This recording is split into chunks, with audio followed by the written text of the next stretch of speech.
Hello and welcome to the Smart Money Simplified podcast with your host, Brent Mekosh. Brent, always good to be with you. How you doing today? I'm doing pretty good, and I'm excited about this topic today. So, some of the listeners might know my wife works at Mayo Clinic, and at her insistence, every single year I go down there and do a physical. But what I can tell you when you walk into the Mayo Clinic, obviously world class health organization, arguably the best hospital in the country, if not the entire world. Although I'm biased, but you walk in there and you're around people that have quite a bit of means in many cases. But the one thing that brings everyone to the same level is when you have any kind of health issue that occurs that you want to take care of. And I Yep. think that the one thing that the Mayo Clinic and of course our doctors here in Western medicine in general is really good at is correcting problems after they've occurred. Like if I get run down by a truck and have to get put back together, Yeah. I Mhm. want a Western doctor to do it. I don't know that we always spend enough time focusing on longevity, focusing on some of the decisions that we can make to not just extend the length of our lives, but also increase the enjoyment, increase the happiness quotient, I guess, that we get from feeling good and feeling fit and everything else. And so today, to that point, I've got a really special guest on. His name's Billy McManus. Now, this guy's not a doctor. However, he's got a financial services background. I've heard him speak a ton for Hartford, and I've always really loved the presentation because what he talks about generally is how do you retain these brain functions that you have?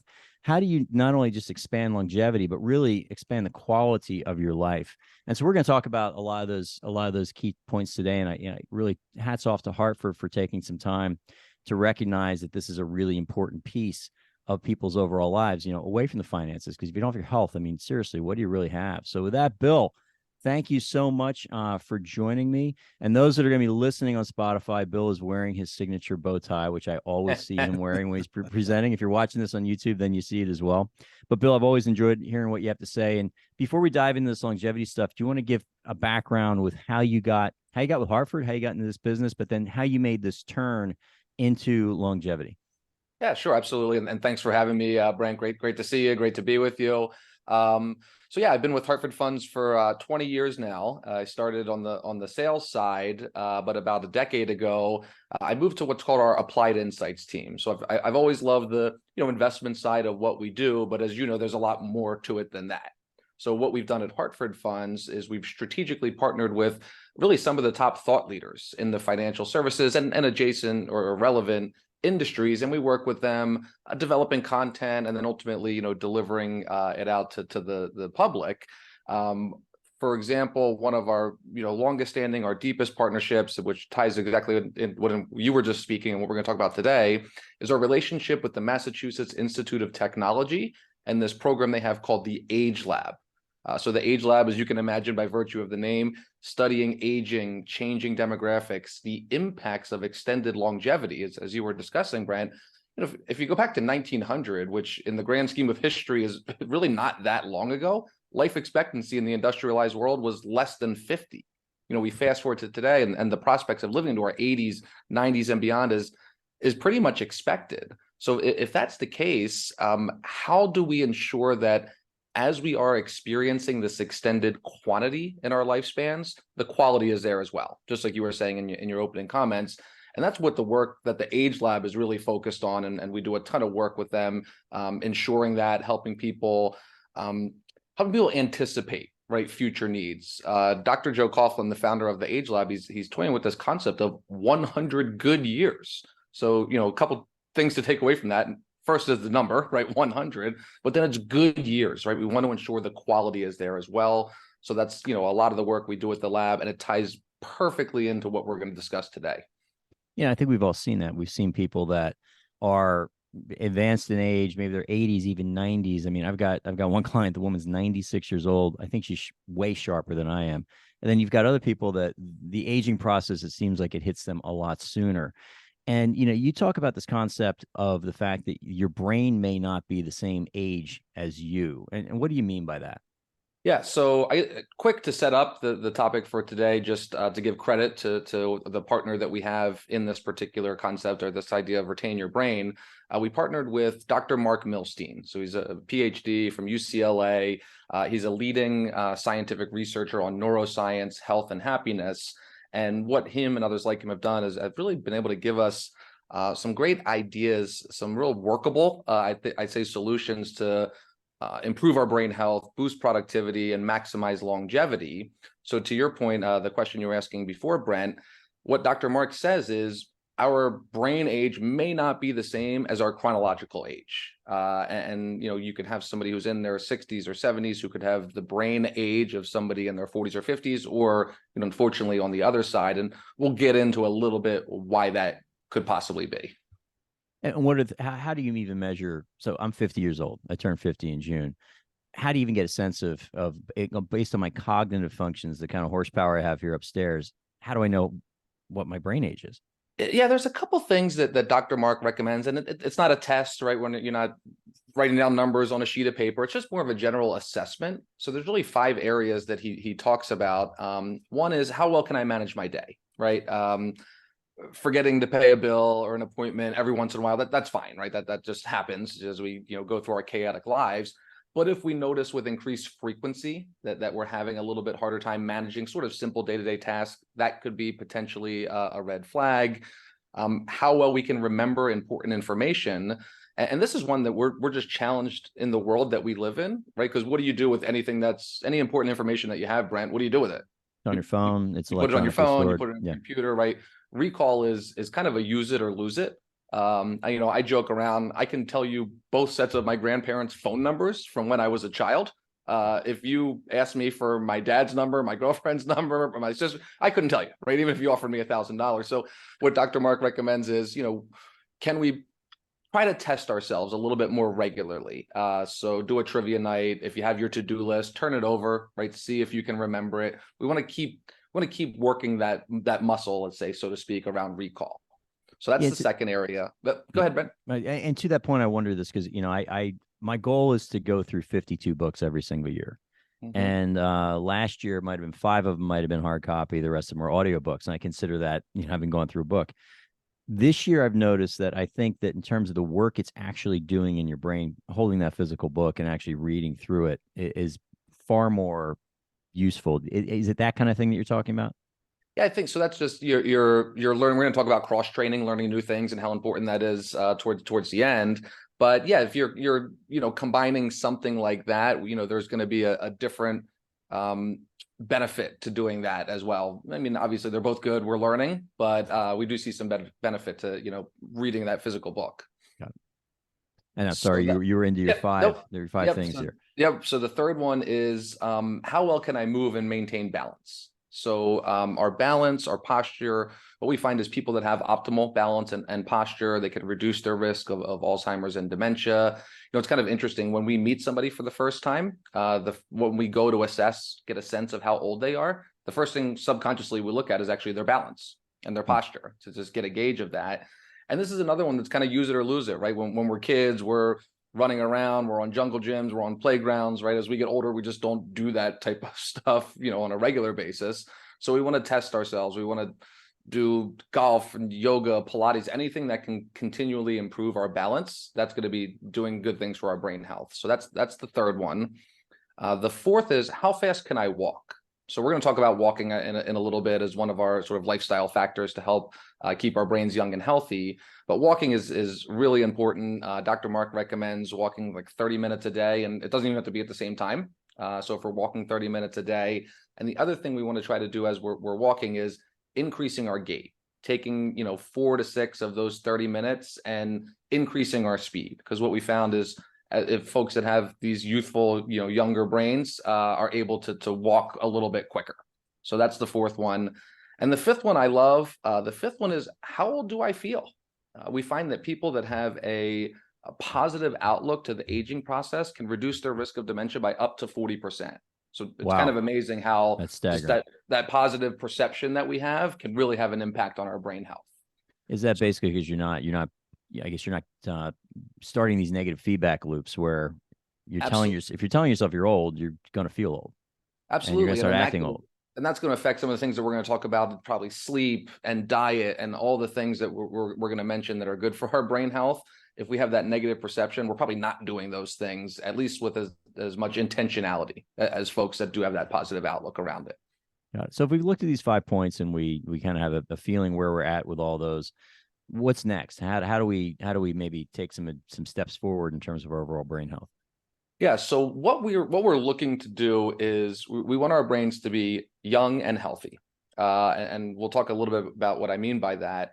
And the real reason that we are so excited to have worked with Dr. Mark and put together this presentation is there is a lot of optimism around brain health. Just a decade ago, you would hear things like, well, that's just a normal part of aging that's going to happen to me, or it's genetic. I've had family that have had, issues with cognitive decline. It's going to happen to me. That's just not the case anymore, or based off of the research. As a matter of fact, 95 to 99% of cases of Alzheimer's are not strictly genetic, right? The genetics can play a role, it can raise or lower risk, but it's not determinate. So what we found through this research from Dr. Mark and others is we can do a lot to, as we were talking before, have that brain age be lower than our actual age. And really, it's all about having a clean brain. So our brains are about 3 pounds. They make 5 pounds of trash a year. And the trash is broken down chemical reactions, proteins, things like that. It's just a natural part of being alive. It just happens. So what we want to do is we want to clean out the trash. And a lot of these lifestyle factors that we're going to talk about are ways to do that. When I first saw you with this statistic, 5 pounds of trash a year, I was always under the impression your brain was essentially operating in this closed box where, there's a blood-brain barrier, nothing's going in, nothing's going out. And you're saying that's really not the case. That's not the case. So through something called the glymphatic system. So we can talk about sleep a little bit more and some tips around it, but sleep is one of the best things that we can do. It's our greatest ally for our brain health. And here's the reason why. When we sleep in these 90-minute cycles and we get into stages of deeper sleep. But when we get into stages of deep sleep, what happens is our brain will actually shrink down to about 65% of its original size. It's scary. It sounds like a horror movie, right? But our brains will shrink down to 65% of the size, give them what we call a brain squeeze, and it creates empty space between our brain and our skull. And then fluid will come up from our spine, spinal fluid, and it'll clean out the trash. Again, that's called the glymphatic system. And then it gets into the bloodstream and the kidneys and is dispelled from the body. So that's going on every night as you sleep. Now, is that only if you're in like deep sleep versus REM? When's that actually occurring? So it happens in the later third of these 90-minute cycles. So when you get into that stage of deep sleep, that's why the sleep is so important, that we're getting into those stages. Now, again, we go through the cycles, but that happens, the brain wash happens in that deepest stage of sleep. And when I first heard this, that was pretty staggering to me because you almost feel like you would be damaging your brain by squeezing it down like that. But you're saying, the research is all saying that's absolutely necessary. It flushes out dead connections, plaques, any of these other things that build up. Yeah, absolutely. So it's good for us for the next day, right? Oftentimes you wake up and you have that sort of foggy feeling, and just because you didn't get a good night's sleep, it's because your brain didn't get that proper wash. But then, as you can imagine, there's a cumulative effect, certainly over time. Whereas if we're not getting that on a consistent basis and things aren't working properly, that's where we allow that trash to build up. And when the trash builds up, it's think of it as a house or a city, right? If they don't take the trash off of the streets when it's out, you can't get around, you can't find anything. So that's what's going on in our brains, basically. And how much is that impacted by what your diet might have been, alcohol consumption, things like that? Because in the last couple of years, I started wearing a sleep tracker. What really was stunning to me was that if I went to bed, maybe had a glass of water a couple hours before I went to bed, got a good night's sleep, I might not have even felt like I got more or less sleep. But the quality of sleep that's being measured versus, let's say, I split a bottle of wine with my wife, it is night and day different. So how much of your dietary intake or what you're eating, drinking has an impact on the efficiency of that brainwash? Yeah, absolutely. So diet is obviously extremely important, right? So and the reason it is because there's a gut-brain connection. And what we're trying to do is reduce inflammation, because inflammation in our gut can spread up to our brain and can contribute to accumulation of brain trash, so on and so forth. So we want to be eating things that are, anti-inflammatory. So what Dr. Mark recommends is, fish and nuts are really good for, reducing inflammation. Olive oil, kind of like the Mediterranean diet, is very similar to what they call the MIND diet. Vegetables, obviously, eat the rainbow, not Skittles, but Yeah. but we want to look down and see a lot of colors on our plate. Really, what Dr. Mark recommends in terms of diet is, and I think it's kind of a good rule of thumb, and it's kind of simple, is whole natural foods 80% of the time. Right. If we're doing that, we're doing good things for our gut and thus our brain health. And I think that's manageable. We don't want to eat things where, we look at the back of the label and it looks like a chemistry experiment, the list of ingredients. I can't remember if I told you this story. Have you ever been to the Museum of Science and Technology in Chicago, Brent? No, never. Yeah, they have a unopened Twinkie, and it's been unopened for something like 20 years, and it looks like you just took it out of the wrapper, and it looks delicious. There's probably not things in there that we want to be eating on a regular basis. So whole natural food most of the time, then we're doing good things for our brain health. Yeah, that's something that I'm becoming increasingly passionate about. We had Dr. Lufkin on, I guess, a couple months or so ago, talking about a lot of things that at least have helped for him in dealing with chronic diseases. And for me, what I've found is is the food real or not? Very similar to what you're saying. If it's heavily processed, you can see the difference if you're tracking this data. The next day, you didn't gain 2.5 pounds overnight. It's your body is inflamed because you had a rotten meal. Versus, you can have a good glass of French wine if you have even a lean cut of meat and some fish. You don't have those same impacts. And for me, it's just something I'm become very passionate about is what can you do to get these ultra processed foods out of your diet? Because it seems to me like those are just brutal. It's absolutely. Another good rule of thumb, you want to eat things that are going to spoil, right? That's just sort of another kind of rule of thumb to think about. But exactly what you're talking about, we want to reduce the amount of the overly processed foods. Now, all these things, and we're going to dive into some further topics on this, but, none of them, I think everything in life is hard. It's a question of which hard you want to pick. You can pick the hard that is maybe being a little bit more cognizant about what you're eating, or you can pick the hard that is an increased likelihood of dementia or health issue down the road. You pick your hard because one of them is going to be harder. None of this, our conversation today is not about the economics of it, but I think it is important to address it. Like, what's the true cost of Alzheimer's and brain decline in both? We know what the emotional cost is, those of us have dealt with a loved one that have experienced this, but what's the financial cost to the country? Yeah, so we've got progressive cost of care depending on the level of need that we have. So and these are just national averages, and obviously they could vary widely. But a home health aide is averaging around $60,000 a year. Assisted living facility around 54. Nursing home over 100,000, 108,000. And then if you have memory care, you can add anywhere from $12,000 to $50,000 a year on top of that. The other thing about it is, on average, Alzheimer's patients live like 4 to 8 years, but we're seeing, just because of advances in other medical, technology that we have, able to extend that. I know my grandmother who had, Alzheimer's, we kind of thought, that 4 to 8 years, based on, this was a while ago, based on what we know, and she had lived almost 15. So, that's the kind of unknown that can really have an impact. They say that the estimated lifetime cost of dementia care is somewhere around $400,000, but certainly we could see that be raised certainly a lot higher. Yeah, and not all of these costs are borne by the federal government. I mean, a lot of people think that Medicare is going to just pay for all this stuff, and that's really not the case. Yeah, no, social services doesn't pay for, Medicare doesn't pay for, long-term care, nursing home stays, Medicaid, with some testing and income and asset limits, things like that. But, relying on social services for this kind of care is not a prudent strategy, I would say. Yeah, and I think we've all seen or heard stories about people that toward the tail end of their life might have been put in facilities or in places where their best interests were not always at the forefront. You're bringing in a lot of challenges, just aside from the costs of the care, and just I think about the we talk a lot about the network when we talk about the work with the Age Lab, just constantly reevaluating your network to help with all types of things, social activity, things around the house, whatever it may be. The more we can do that, I think it can reduce some of the excess stresses that could be associated with caring for someone with cognitive decline. So the extent we can avoid this, and we obviously talked about, number one, good sleep. We've got then good whole foods that aren't ultra processed and will spoil if you don't eat them. I think that's a great rule of thumb. Let's talk about lifestyle.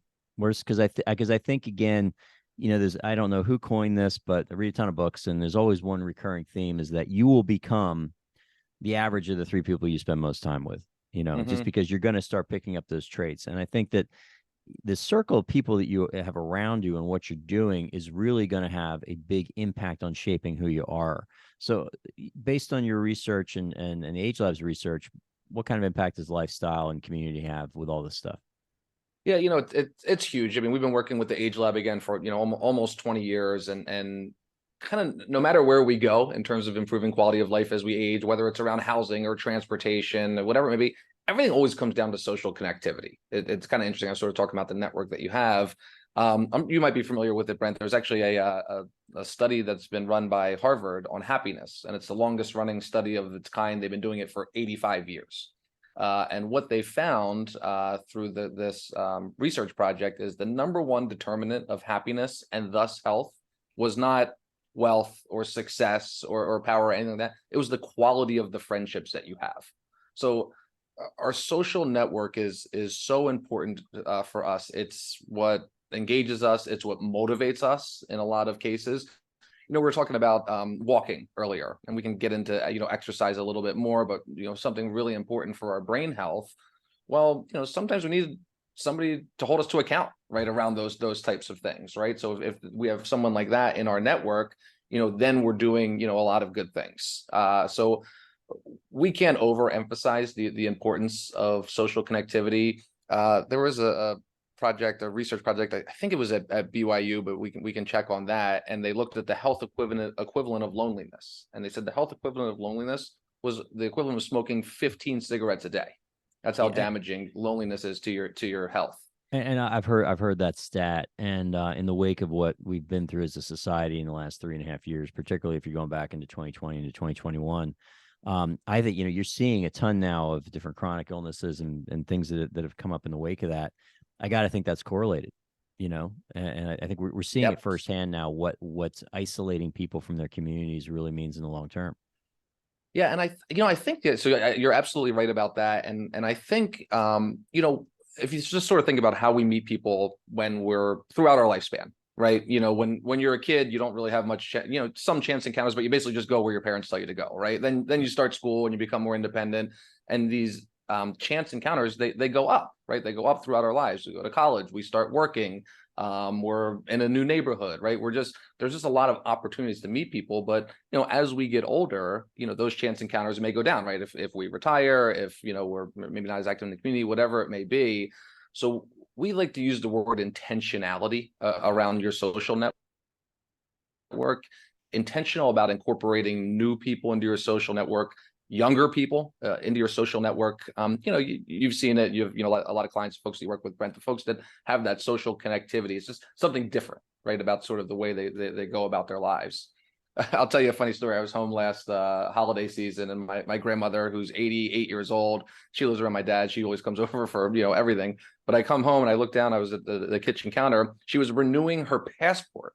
She's 88 years old, and she was renewing her passport. I'm like, she was going on a European cruise. So her social calendar actually makes me like jealous. I'm like, man, I'm lame compared to her. But you can see it, right? You can totally see it just in the overall health and just enthusiasm and activity. It's so important for that quality of life as we age. So what are some other lifestyle things? Obviously, we mentioned social connections being vitally important. What are some other things that people should be thinking about? Yeah, so there's one that was kind of a surprise, and it was actually talking about the benefits of stress. Dr. Mark found and through his research. So, you can see it all over the place. Stress is bad, right? We don't want to be stressed out. There's actually a benefit to stress in certain doses, because what happens when we're stressed, cortisol is released. Cortisol is the only chemical that's actually known to grow brain cells, specifically in the memory area of the brain. So a little bit of stress is okay. A little bit of traffic, is okay. The person at the grocery store who clearly has more than 15 items and the 15 items are less line, right? That's okay to have that. But we certainly want to have balance, right? Think of it like your car, right? If you never drive your car, it'll probably start falling apart right in the driveway. But if you overdrive it, right, you're going to have challenges there. We want a little bit of stress, but we certainly want to manage it. something that's tied to that Dr. Mark is a big advocate of, based off of the research, is breathing exercises. Breathing exercises, meditation, things like that may have elicited, eye rolls, years ago, but it's mainstream science now. They've actually shown that people who practice, let's just say mindfulness, right? We'll just kind of use an encompassing term. People who practice mindfulness, even in a short period of time, as little as 8 weeks, they actually see physiological changes to their brains. They actually see where the prefrontal cortex gets gets larger. The amygdala, which is the fear sensor of our brain, actually gets smaller. So any type of breathing exercise, mindfulness can help manage that stress and can really do a lot of good things for our overall brain health. The other one, we talked about getting moving, and that's really important. We talked about walking, but if anything we can be doing, new sports, exercise, pickleball, right? Whatever it is, we want to do these kinds of things on a regular basis, because we find that if we can find opportunities to increase our heart rate, improve our balance, right? Again, doing good things for our brain health. And how about this concept of cross training, taking on something that is something you've never done before? I mean, I know there's this concept that when you're younger, your brain is a lot more elastic, meaning it's a lot more capable of learning new things. And you think about, I've got a 3-year-old daughter at home. And so she's, in the last 3 years, she's learned to walk, she's learned to talk, she's learned to, do basically everything, Yep. and her capacity to learn is absolutely enormous. And we've been told throughout most of our lives that as we age, that those capacities diminish. First of all, is that true? And secondly, what do you do to at least maybe increase your ability to take on new tasks? Yeah, so I think I'll use that word intentionality again, right? Because you're right. When you're young, right, you're just constantly learning new things. But as you get older, if you're not intentional about it, you may not, right? And I'll sort of make a delineation here that Dr. Mark mentions, because we hear a lot about well, I do crossword puzzles or Sudoku, or I've got brain games on my app, and those are fine. There's certainly nothing wrong with that, but really what we find, if you do crossword puzzles or Sudoku on a regular basis, the only real benefit is you're probably going to get really good at doing crossword puzzles or Sudoku, but you're not necessarily learning something new. And here's why we want to learn new things. There's physiological changes that happen. So when we learn something new, something called norepinephrine, the squirts in our brain. I know, again, that sounds crazy, the kind of stuff that's going on up there, but norepinephrine, it's another reaction that helps take out the trash and break out the trash. So that happens when we learn something new. And then myelination, which is the coating around our brain. Almost think of it like insulation, rubber insulation around an electrical wire. As that increases when we learn something new, it allows the connections to flow more freely and more quickly within our brain. So cross-training our brain is really important in numerous ways. So we want to learn something new, read a book on a subject you don't know anything about, listen to a podcast on something that you don't know anything about, instruments, learning a new language. We can double up on some of these things we talked about, like dancing, right? Because dancing, we're both doing the physical activity and we're learning something new. So I'll just say experiencing frustration is a good thing for our brain, actually. So again, we want to constantly be learning new things. Yeah, and to anybody listening to this that is going to take up something new, about 3 years ago, I took up the guitar. Always wanted to play, never did. Picked up the guitar about 3 years ago, and played a little bit every day. Got an instructor, and he was great, and everything else. And about a year into it, and I'm really enjoying myself. Not good enough to play in front of anybody, but I made the mistake of Googling 1 year of guitar progress, and you see these kids that are like 14, 15 years old that are literally like playing like Eruption from Van Halen after like the first year. And I say to my guitar instructor, I'm like, I totally stink at this. This is ridiculous. I've wasted an entire year on this. And he's like, look, and I think I'm just giving everybody a little bit of grace here. He's like, you're at the time 47 years old. He's like, you got a brand new baby, you're raising a son, you're running a business, you're doing all these other things. He's like, these kids are sitting in their bedrooms for 7-8 hours a day. He's like, of course they're better. Right. So I would say if you're going to start something new, definitely give yourself a little grace, and it is about the process of doing it. And I will say, from my own perspective, I didn't realize I did not know how to use my hands at all until I started trying to play guitar. But anyway, but I found that to be really, really powerful, to dip your toe in something that makes you extremely uncomfortable. Oh yeah, I think you need to work on maybe it'd be like the new intro song for the podcast, Brent. Yeah, I know. Get a tune going. It would No be one will great. listen. No one's going to get past the first 30 seconds. I've got I that. did the same, and I need to pick it back up. But I got a keyboard, during COVID, just sitting around, and man, it's frustrating, right? When that's right. You get on YouTube, you start looking at these people playing, you're like, why can't I do that? But again, as long as if you're learning something new, you're doing great things for your brain health. So that's a big recommendation from Dr. Mark. Now, let's go back to sleep, because I think this is one that's really, really easy. What are some of the things that, obviously, diet, not drinking too much before we go to sleep, but what are some of these other things that we can do to increase the quality of our sleep?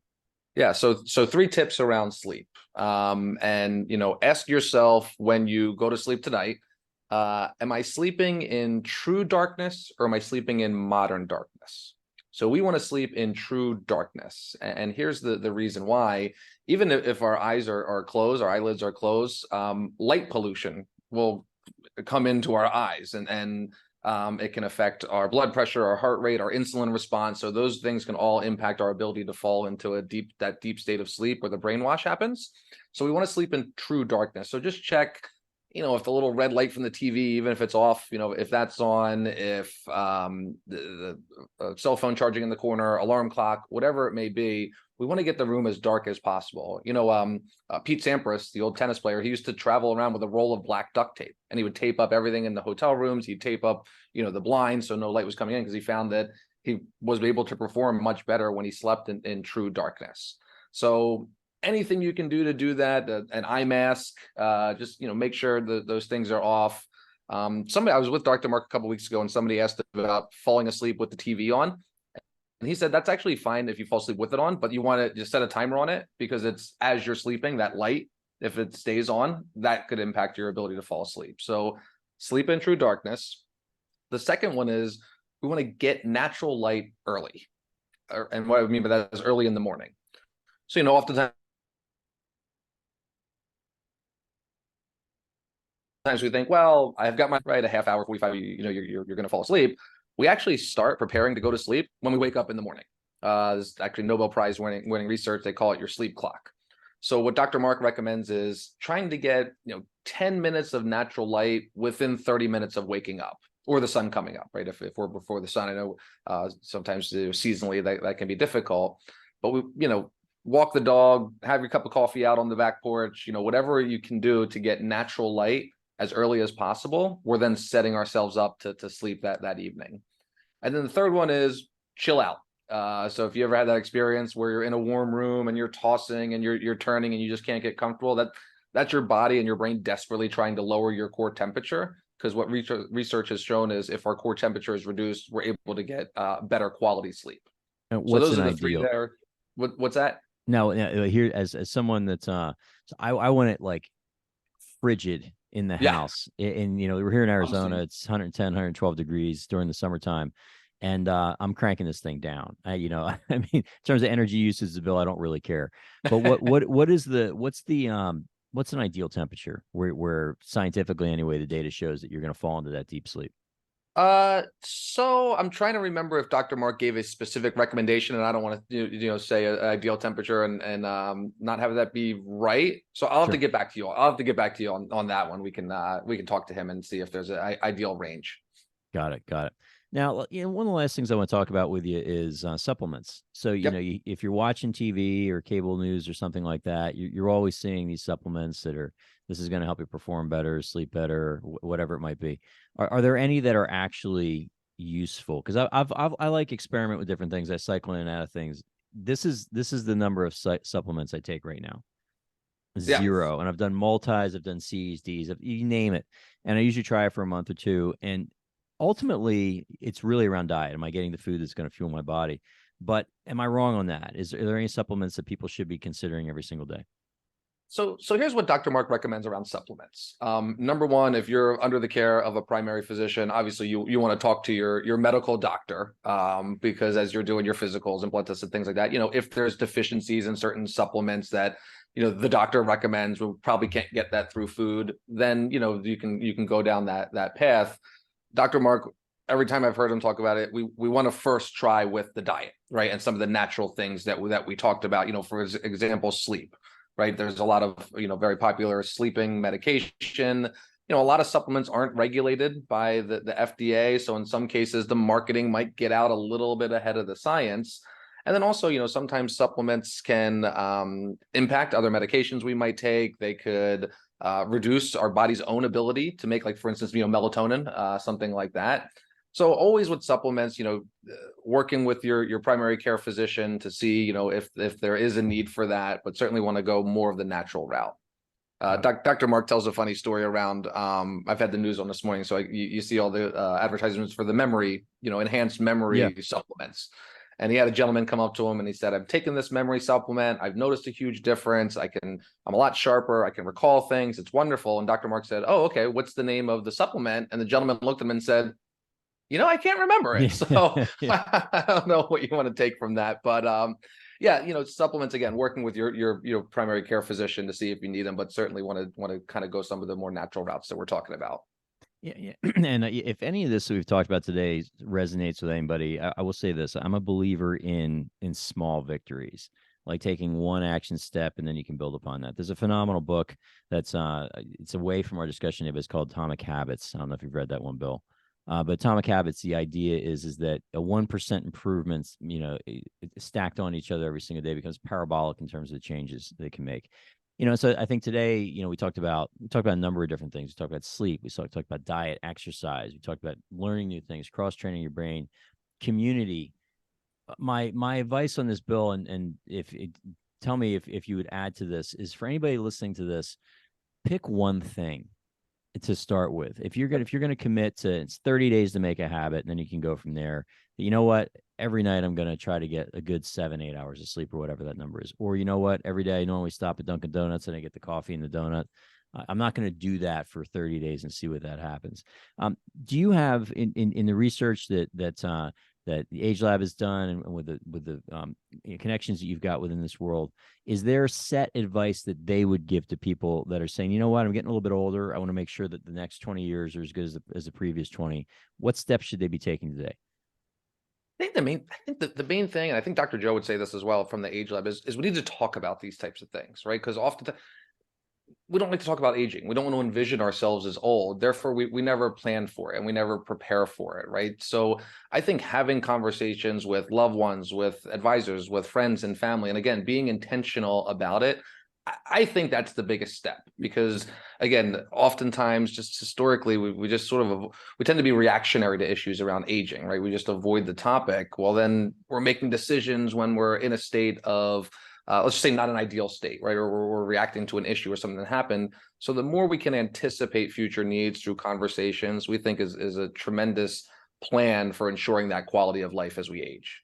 Yeah, I think too, we're a society, at least here in the United States, that values youth. And I think there's some benefits to that, because I think you do want to keep yourself physically, looking good and feeling healthy. But you're missing the idea that as people have spent more time walking around the planet, they've accumulated a massive degree of wisdom. And to the extent that you are feeling good and feeling healthy and feeling energetic, the ability to share that wisdom with those around you goes up exponentially. So I would just, I'd encourage anybody to think that. I think my main takeaway is that it's not, we're all going to get older. At some point, we're all going to be in the ground. We know we're all going to the same place, but it's not inevitable that the tail end of our lives, or the back end, or the back 10 years has to be extremely diminished capacity. That's just the science is proving that that's the case. And so to the extent that anyone, got something out of this conversation, I just encourage you to take one step towards doing some things to make keeping your brain in optimal health. And I think a lot of other good things are going to follow that. I agree with that. And then the only thing I'd add, I'll go back to that positive mental attitude, right, around the aging process. I think can go a long way in a lot of different areas. Absolutely. Well, Bill, if people want to learn more about MIT Age Lab, around what you're doing with them around Hartford, where do they go? Yep, you could go to hartfordfunds.com, our website. We've got links to our research from the MIT Age Lab. You can Google, the MIT Age Lab. Dr. Joe Coughlin's pretty active on social media. He writes a regular column for Forbes. And then Dr. Mark Milstein, Retain Your Brain. He actually wrote a book I think it came out right around this time last year, called The Age Proof Brain. So that's a great, little summary. It's a really easy read, but goes over some of the tips that we talked about today. And I'll tell you, I'll offer this out there. So for the first 5 people that have listened through this podcast to the end and would like a copy of that book, I'd be happy to provide them with that. So Bill, thank you so much for joining us today. I appreciate it. Yeah, great seeing you. Glad to have been here. Brent, you always had the most fascinating conversations. You have really and truly the most interesting guest on podcast. I sit here listening and shocked when they come to an end, as a matter of fact. My question, though, before we go, is for Bill, and that is, do you tie your own bow tie? That's what I yes. know. 100%. 100%. No clip-ons here. That's cheating. Yeah, I would imagine that'd help your brain too. Yeah, that's right. Talk about frustration. Exactly. I'll tell you what it does do is, so, I've been in the industry conferences and events, just a ton of them over the last couple of years. And you always remember Bill because of the bow tie. That's right. And it's basically become your personal style brand for sure. Yeah, it's a brand for sure. Well, it's fun whenever I'm at a conference and, after the meetings and the cocktails come out and the bow tie comes, where's your bow tie? I'm like, all right, sorry. Yeah, I'm not wearing the bow funny. tie all day long and at home and everything else. But you put it on for us today, so I appreciate that, Bill. Yeah, you can't loosen the bow tie and undo the button. That's that's the biggest downside. You can't do the little loosen. So yeah. Well, it's okay. We'll forgive you for that. We'll forgive you for that. Thank you so much, Bill and Brent. Thank you so much. Before we get out of here, though, Brent, I'm not going to leave without letting people know how to get a hold of you. If they're interested in these conversations or they want to have a conversation with you, how do they get a hold of you? Couple ways. In terms of social media, the only social media platform I'm on, but I'm very active on, is LinkedIn. So you can find me there. Our number here in the office is 602-255-0555. Either myself or Andy or Kayla or Susan or somebody on the team will pick up, and they pretty much know always how to reach me. Or you can find us online at mpadvisorsaz.com or smartmoneysimplified.com. And there's tons of ways to get a hold of us through that channel as well. Fantastic. Thank you, Brent. And listeners, thank you for taking the time to listen. Well, I hope you find this podcast as interesting as I find it. And I hope you're a subscriber. If you're not, hit the subscribe button. That's really easy. Hit the button. You'll be notified whenever Brent comes out with a new podcast. You won't miss one. And if you're so moved, rate it for us, will you? Rate it, share it, spread the word, get the news about this podcast out there. On behalf of Brent and everybody at MP Advisors, I'm Bill Tucker, urging you to not wait, but live your best life today. Thank you.